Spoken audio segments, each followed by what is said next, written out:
Tam düşüyorken gönlümden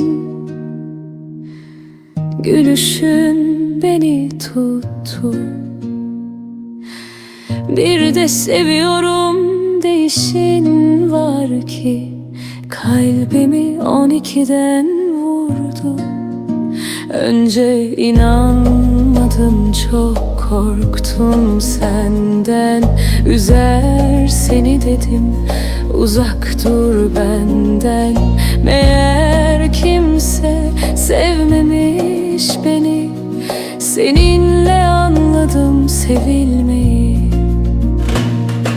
Sen benim başıma gelen en güzel mucize. Sözlerin şiir gibi, gözler benzer denize. Ellerimiz ayrılmasın, gülsün hep gözlerimiz. En kötü günümüz böyle, kalp kalbe senelerimiz. Sen benim başıma gelen en güzel mucize. Sözlerin şiir gibi, gözler benzer denize. Ellerimiz ayrılmasın, gülsün hep gözlerimiz. En kötü günümüz böyle, kalp kalbe senelerimiz.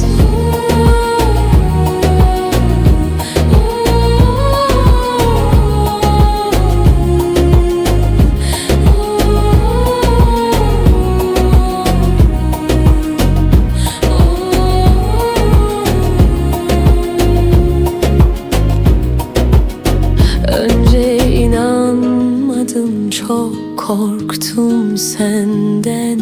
Üzer seni dedim, uzak dur benden.